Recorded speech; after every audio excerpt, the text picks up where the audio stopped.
Hey guys, how's it going? Welcome back to J-Raids and welcome to another Raid Challenge video. Thank you for joining me today as we dive into yet another siege for this week. And in this week's siege, we are up against CLS Celtic Rogues, rank 84th in the world. I think that's what the rankings on. I'm still not sure, but definitely a very tough clan ahead of us here, and we're coming in at day 1 of the siege.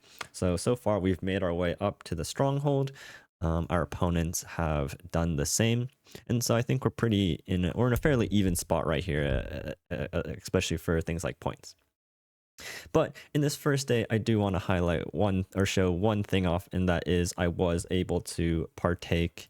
You guys can't see this part. I'm going to hide my face real quick. But I was able to partake in my first real conditional post attack.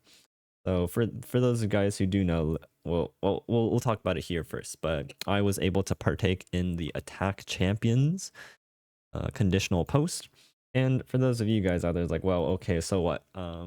Really on my account, I don't have many mythicals, which kind of locks me out of a lot of the more conditional posts, especially things like support, stuff like that, where the cool thing about mythicals is that a lot of mythicals can sometimes share double roles. So for example, if you look at Lazarius, for example, right, even though he is a quote-unquote support champion in his base form, in his second form he counts as an attack champion, and so he can actually be utilized in attack posts despite his first form being support, which makes mythicals very powerful because, well, they might have two different roles to allow them to be used in two different conditions. Of course, mythical champions have an innate advantage where, even though, let's say, this is attack post and support champions generally can't be used, you can still sneak in someone like Lazarius here, and still get the support out of them. And you have things like Nice and Nell, which kind of fall in the same boat, where Nice's second form is his real strong form, and that's an HP form. But because his first form is attack, he can be used in attack post. Then Nell is support and attack as well, right?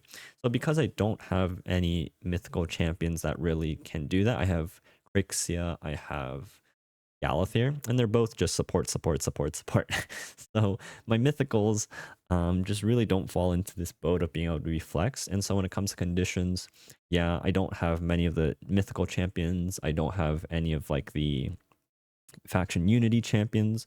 And so I'm missing a lot of very powerful sort of conditional champions. But one thing on my account in particular that I think is probably the best role on my account is I have some fantastic attack-based champions. Of course, I have Carnage. I didn't use Carnage, but I have Sanguine Maria 6-star. I have Rhodos 6-star. I have a 5-star Solinar, right? I have Ayla, which is someone fantastic that I use. And you could even group in things like, I don't know, Thor, Wukong. I don't know. Really, actually, you know what? I have very limited but very powerful attack-based champions that aren't the mythicals. And so I was actually able to take down this post, which was, I think, impressive enough, because one, you can tell just by the straight power level as well as the champion quality. I have 4 legendary champions and he has 3 mythicals in Solinar. So I kind of want to talk through what happened here and what my overall thought process was, because I will say that when it comes to conditional posts, especially for Siege, well, I guess that's the only place you can have conditional posts, but for Siege, especially with conditional posts, I think they're a lot more interesting in terms of the sort of theory craft that goes into figuring out what sort of attack teams you want to do. Because there is advantage towards the attack side, I think this gave me a window to contribute to taking down some of the more harder conditional posts, which are harder in my opinion. But I just want to showcase some of the things here. So we have Lazarius, Nell, Nice, and Solinar.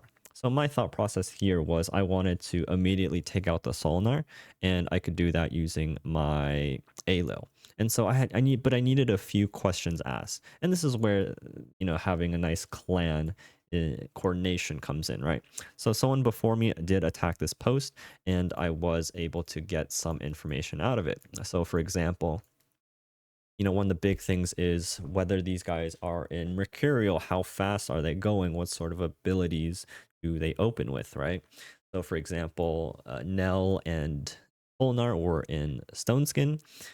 Let's see, nobody had Mercurial. Lazarius started with the strip move instead of the speed boost. And I was curious about if Nice opened with like block revive or his AoE attack, but unfortunately I didn't get anything out of there. But having some good level of communication and being able to strategize, so before I even go into the post, I have an idea of how I approach it, right? In my head, right? I know that the Lazarius isn't going to turn meter boost. So even if Lazarius is the fastest champion on the field, I know I can get in with the second fastest champion as the ALO, right? And so when it comes to how the fight actually went, let me pull it over here because I did record this earlier. But let me see when the fight starts. So yep, I just made sure that I had all the information I needed. And I think the next thing I did was I just made sure that I had all the gear on my champions. Again, another something that you should get in the habit of, or just to make sure that everything goes smoothly, is to make sure that you have gear on all the champions you want to use.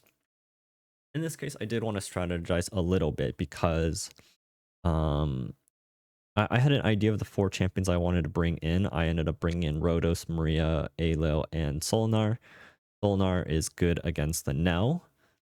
The Aelil was meant to take out the Solinar, and then the rest are able to go through block damage, which is important against Nice.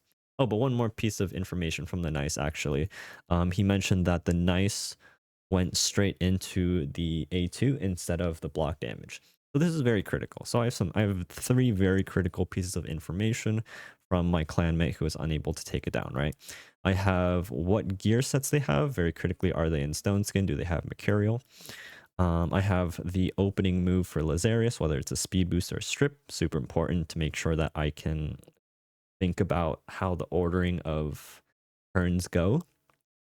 And then even though I didn't get the answer for the Nice in the base form, Nice in the second form goes in with the AoE, right? So I have 3 very critical pieces of information here to work off of. And next is making sure that I'm figuring out the gear strategies. I think one of the big things that I did do here was I put Rhodos in a 9-piece Mercurial set. This is something that I've been testing out, and I don't think it's better than 9-piece Merciless, but specifically for this post, I think it really helped out because, one, it helps to negate the Nell from being able to place any debuffs, including the poisons. Although I think not that she ends up actually placing any poisons because they don't have any turn meter boosts or any support champions. And it also helps to negate some of the damage or some of the other effects that can kind of come my way. So I think this was something critical that I wanted to do, and I think it helps me in the end as well. For my Aelil and my Solinar, they're in their regular gear, and then that just leaves Sanguine Maria. So this is a little bit tricky because, well, when you're bringing in 4 attack-based nukers and some of your best attack-based gear, I'm limited now on, my best stone skin and my best lethal gear. And so now I have to think about, okay, what gear set would go best on Sanguine Maria that I have a decent set for and isn't on any of the other 3 champions. And for me, this was, okay, I think I want at least Stone Skin, because 1, I have the 50-50 prevent the Lazarius from stripping it. 2, if it doesn't get stripped, I can then negate any debuffs placed by the Nell. And then 3, just the overall additional survivability layer, especially against tanky champions like Nice, for example, right?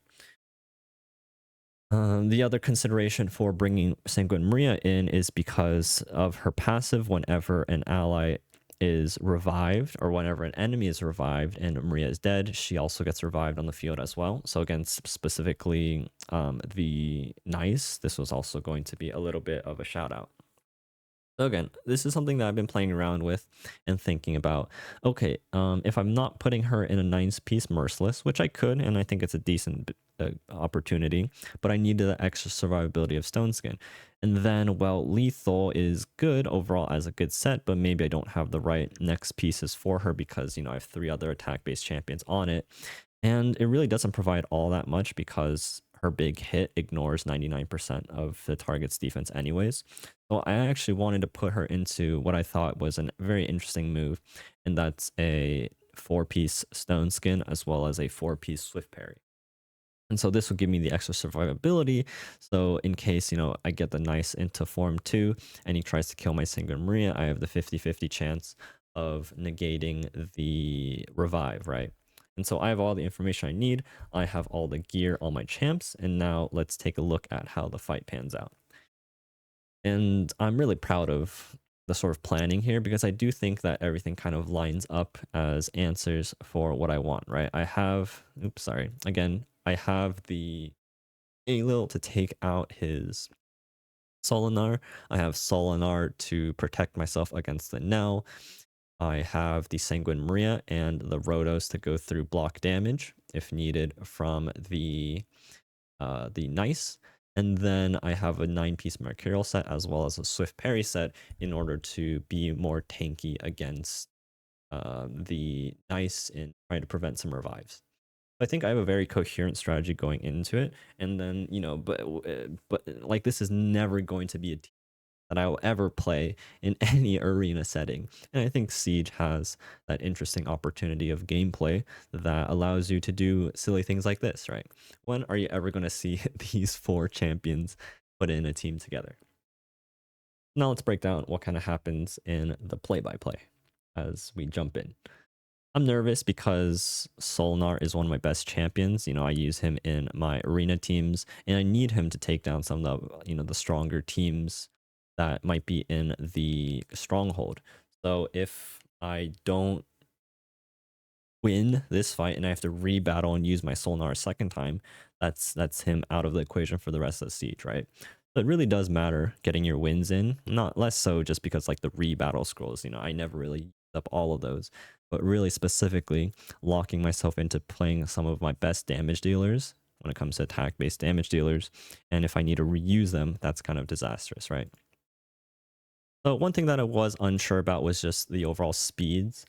I did know that the Lazarius was faster than 370. And after that, it's hard to tell. Is it 400? Is it 420? Is it whatever? And I think my Ayla with 2 buffs at the speed he's running is probably around 400 or so.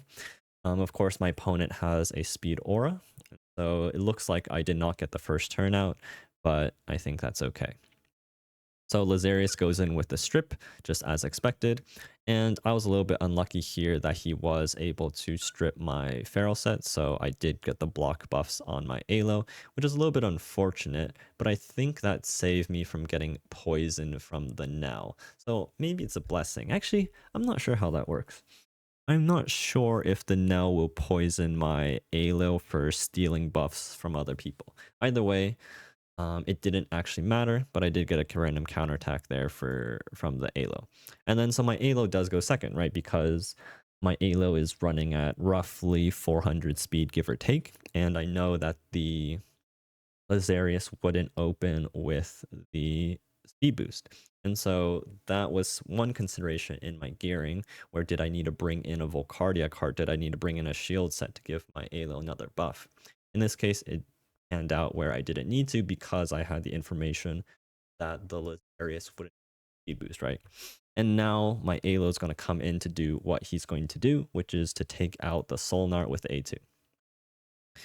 Now, again, the only reason that I could do this was because I knew that the Solnar was in Stone Skin, which meant that if he had any reaction accessories, he would be limited to only 1. Instead of, the other build would be like a 6-piece Merciless set with 3 pieces of reaction, which then, this whole strategy would be thrown out the window. And it wouldn't work really because I wouldn't be able to just delete the Solnar. So again, this is where information comes into strategy building. If I had known that there wasn't Stone Skin and maybe potentially the reaction set, then this strategy just wouldn't work. Another thing that interesting happens here, but the Nell goes in with the A2, I believe, just the one that places decreased defense and weaken instead of the strip, which luckily gave my Solinar 3 buffs here.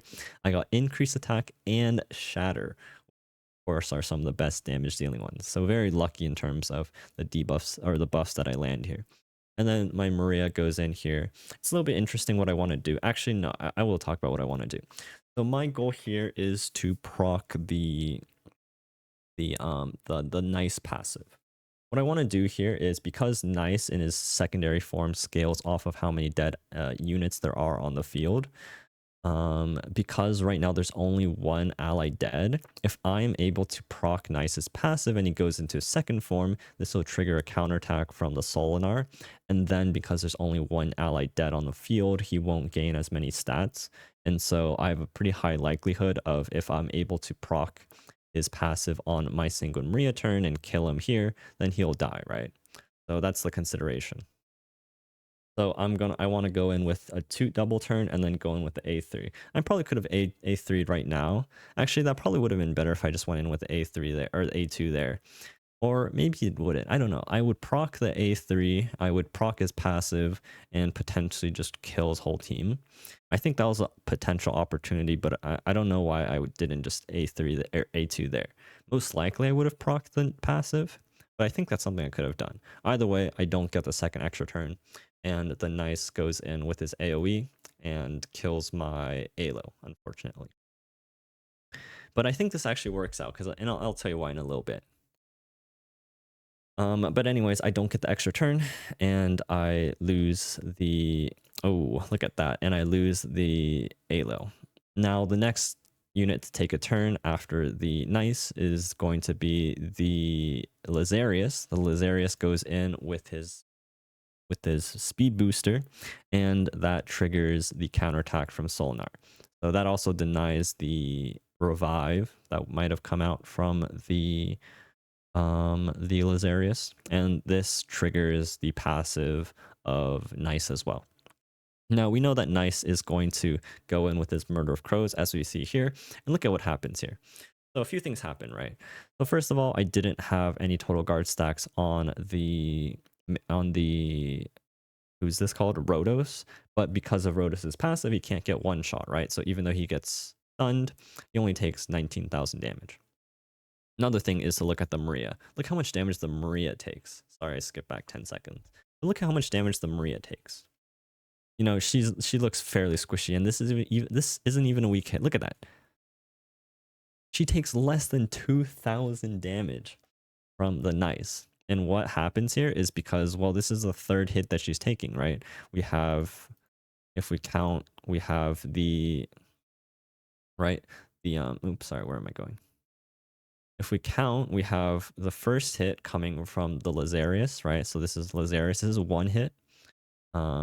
That's the first hit, and then the second hit comes from the Nell. So this is hit number 2. And then we have the third hit coming from the Nice, right? Which is... So now after the turn from the Nice here, when he goes with the AoE, I actually get my 99% damage mitigation or reduction effect on this A2. So because this is the fourth hit to hit Sanguine Maria, even though she has no stone skin right now, she only takes 2k damage, because this is her fourth hit and she reduces damage by 99%. So technically, it's hard to say if only a 66% damage reduction would have been enough. I guess maybe it could if I just did the calculations, but it worked out that it happened in this case. So next, Solinar takes a turn, and this looks like game over, right? I get to go in with the A3. This removes the buffs and steals a turn meter just in case, and likely will kill the Nice, right? Zibia's Servitude, which is really scary. Everyone knows how scary it is when the Nice doesn't die and gets a Zibia Servitude off, because that means that he's just going to cycle his turns. Actually, what happens here? Oh, wait, what? Even though the Nice got a turn, because, you know, Nice is fast like that, he didn't use his A3. which is bizarre, right? He only goes in with the A1. Like, he has it up. I didn't get the lockout from the Sanguine Maria. So I'm not sure what's going on with the AI setting of the nice here. But he goes in with the A1 and triggers the extra turn on Rotos. Now I'm thinking, easy money, right? Look at this health bar on this nice, right? This ability ignores 60% of the target's defense. There's no way that this ability doesn't kill the nice, right? 7k damage. Rotos dealt 7k damage. How embarrassing is that? And that's because I think Rotos' build with the Mercurial is really skewed towards crit damage. But either way, I'm unable to kill the nice, which is a little bit embarrassing. And then I use the A2 just to seal the deal. I'm like, okay, the fight's over, right? Out comes Solinar again. But you can see how many times that the Mercurial has protected me here, right? The Mercurial protected me here against the nice hit, and then the Mercurial protects me again against the Solinar, right? So Solinar goes in with an A3, and then this is actually really lucky. Although I think this is a counterattack, right? But very critically, my Solinar doesn't die to this Solinar, which means that his Solinar runs his shield out, and I still have my shield. And I think he doesn't have the A3 left. Maybe it's on a 1-turn cooldown. But it'd be very dangerous if he had his A3 up and out. He would be able to steal my buff and I would just lose. Actually, that's not true. Because if he tries to use his A3, I would get a lightning orb stack. And then I have a 75% chance of protecting it. So very likely I win from this spot. But I was able to outrun his shield buff or his magma shield buff. And then I win off the reflect damage. So honestly, a super interesting sort of fight here, and I think there's a lot of strategy that kind of goes into it. I think of course I could never build this as a defense team, right? It just wouldn't work. But as an attack team, you kind of see the difference in the level of champion quality that is necessary. Granted, I have some of the best legendary attack nukers in the game, but I don't have any of the mythicals, right? And that's not to say that I'm sure if I had a 6-star nice, this fight would be easier, or maybe that's not even true. Hard to say. But I was able to create a strategy that revolved around attack-based nukers against what is, I think, a very scary team. You might even, maybe it's even a classic arena-worthy team, right? But very fun, very in this conditional-based post. Anyways, that's the wrap up for day 1 here. I still have 2 more fights that I'm gonna use, and I'll probably just wait in there's anything scary that kind of comes up. Like, this team looks scary, but I've learned from last siege that I'm just going to wait. For example, something like this. I'm just going to wait until the last teams get revealed, and I'm going to see where my clan needs me to hit. But this wraps up day 1 maybe, and we'll come back for our next 2 hits, and I'll see you guys in a bit. Alright guys, coming in with the morning of the last day of siege, and we have the honor of taking out the last team, or in the Stronghold. Let's first tackle it, and then we can talk about some of the Stronghold teams that we've seen. And this one should be fairly straightforward.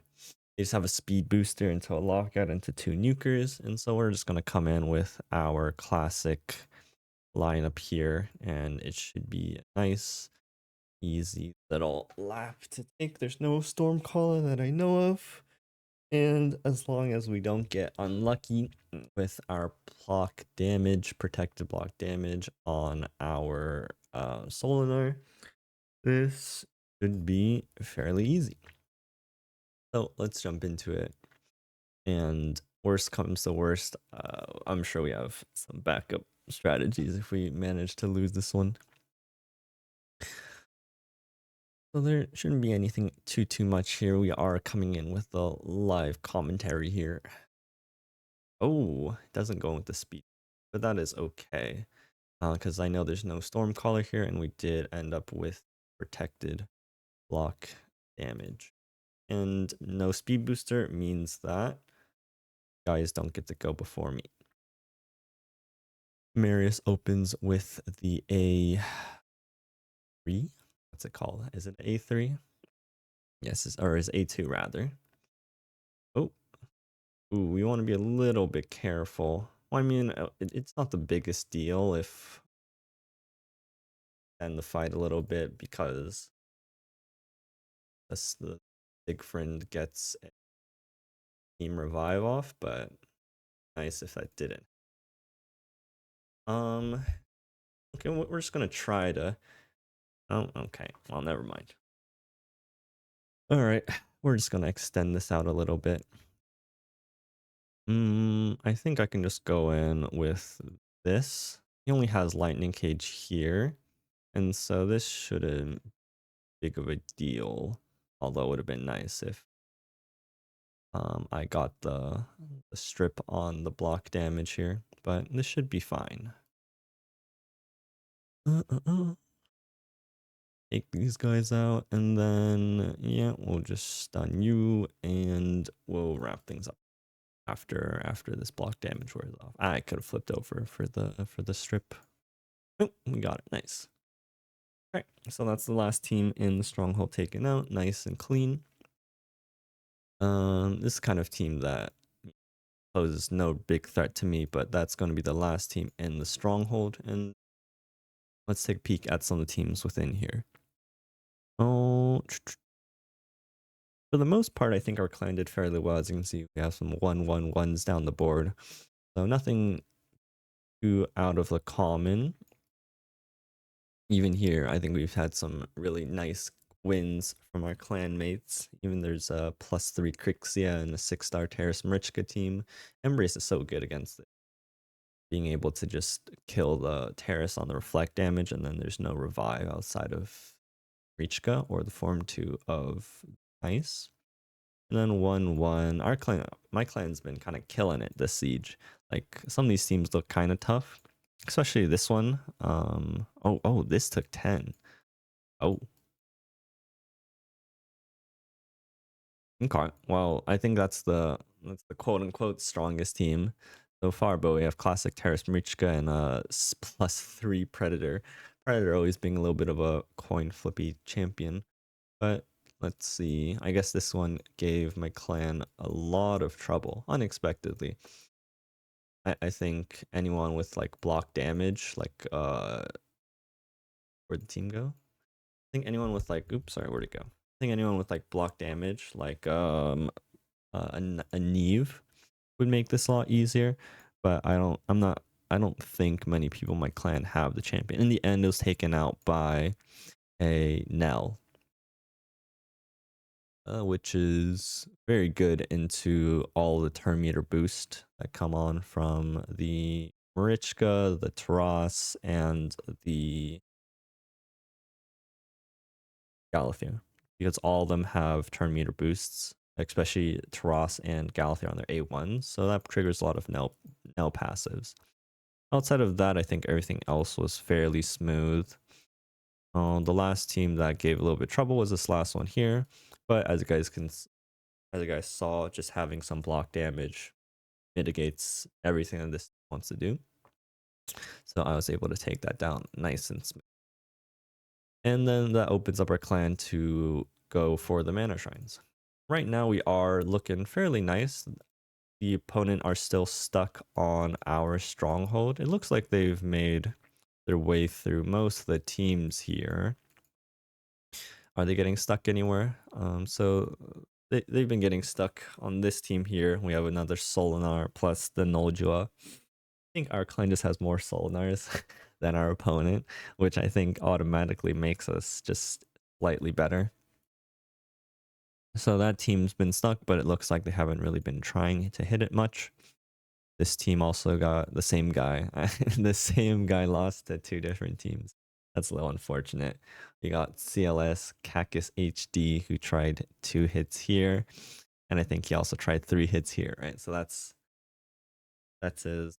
He got 4 rebattle scrolls. Is that right? No, he only had 3. He used all of his 3 rebattles here. So I guess that means there's going to need 2 more attack scrolls to even take down these 2 teams, which I think puts us a pretty good advantage. Just in terms of defense, we kind of need to catch up. I think overall our defenses have done a little bit better. As you can see, we have like 3s here, 2 here, 3 here, 4 here, 3 here, right? So been racking up some defense wins in our stronghold, which has been good. Now let's check out how my team did. This turtle team got 3 defense wins, and then 2, 4, 2. So my team got 2 defense, and I'm still kind of surprised that I lost to this team. It's Terrace Marichka, plus the Sifi and the Yumeko. I feel like this is a team, especially given the power level, that I would be fairly comfortable into, but maybe I got unlucky with the block damage or just the fight RNG or just the whole AI instructions, right? So there's always like a benefit to the attack team because I feel like in Classic Arena, this is like a team I would maybe never lose to, but it's hard to say with how the defense goes. But that's how my team did. I managed to rack up 2 wins against this Volcanos team, which Volcanos into Solinar. I don't know how this team would ever win. And then I beat this team up here too with the Galathier, the Fabian, and the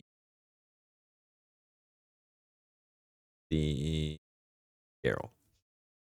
And then down here, team racked up 3 wins. So looks like the opponent clan is still making their way through our stronghold. And I think we've been able to rack up. It's hard to say, especially given that one team that went through 10 scrolls on their side. But it looks like they're still making their way through our stronghold. They still have these 3 teams up, and then this team here. So it looks like there's still 4 teams left in our make it through. But that is our second scroll, and then I think we'll be making our way up to the mana shrines. So it'll probably just be, I guess we can start finishing off the defense tower 2, or making our way through defense tower 4 and getting to see what these posts are. But that's gonna wrap it up for here, and I will check back in near the end of the siege. All right, we're coming back to the last bit of siege before I check off for the night. We've built our lead pretty well. Some of our defenses have actually held up pretty nicely, so this is looking like a pretty solid win over here. And we'll just make our way and take down this last defense tower as needed. I'm getting a little impatient. Maybe I'll just go ahead and fight this team, and then, well, it's not going to be the biggest deal if nobody finishes off. I think we're pretty cemented in our win. So let's take a look here. We got a Arbaeus boosting into Sifi, Solinar, and Crixia. I think this is a pretty good opportunity for me to slam my Neve. And I could go something like, I could do my own Crixia. And then I could, what could I do here? I could do my own Crixia, and then I guess I already used my Solinar, so what do I even want to reset into? I could reset into like I could set up like a Rhodos, or I can just go in with my Maria. And that's like a classic that I like to do. I don't even need to bring in Crixia if I don't want to, if I'm going at like something like this. What else do I want here? I know I am going to get locked out. We could go in with like Queen of Hearts instead. And then what? We can still just go our trusty old Galathier. But Galathier's not even that good here. Maybe I just bring in Rhodos and we'll do something like this. Be a little bit interesting. And if we catch the Crixia off guard without any stone skin, we can kind of go in and pop it. A little bit risky just having such a very, very light team here. And if I lose this and I lose both of these guys, that's gonna be a little bit tricky. Okay, I'm just gonna go with Embrius, and that should just help me to shore up my back line, and this looks okay. I'm sure this will go fine. There's no need to worry. I got this in the bag. And we'll wrap this one up, and we'll just quickly highlight some of the defenses that I think stood out pretty well from our side, and we'll call it there. Oh, hey, what do you know? So there wasn't any stone skin on the Crixia, which is a big mistake, although I'm not even sure if I killed the Crixia here. That's a little I don't have much damage on my. Oh, do I get another? Ah, unlucky. But that's a little bit embarrassing. Imagine not having enough damage to kill Crixia. Oh, what the heck? Why did that deal like 0 damage? But anyways, let's do a quick pop. Uh, and a pop. Oh, we got an extra turn here. That's actually really nice. So I can actually go in here and save everything. And then I get a third turn here, and I'm going to set the cooldown for the Solinar and wrap things up. Not sure why my start of turn didn't give the Solinar the stacks of the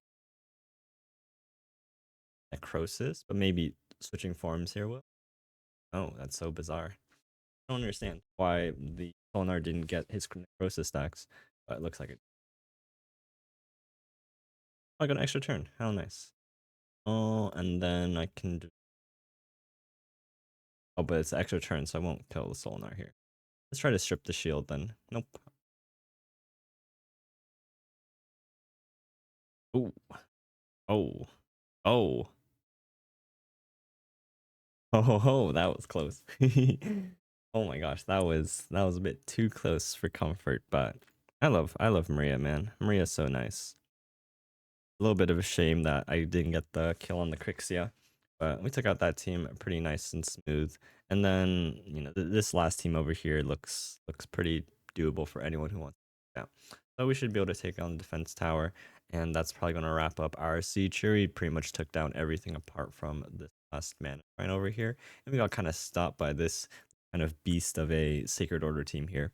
We got a 6-star Polera, 6-star +4 Seacrind, and then the Lady Noelle Cernic duo.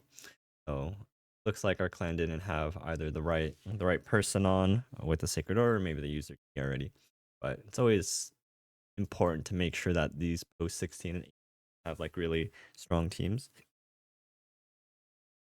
Now, just coming back to our little setup here, I showed you guys the Stronghold already, but this team over here by one of our clanmates has been doing well.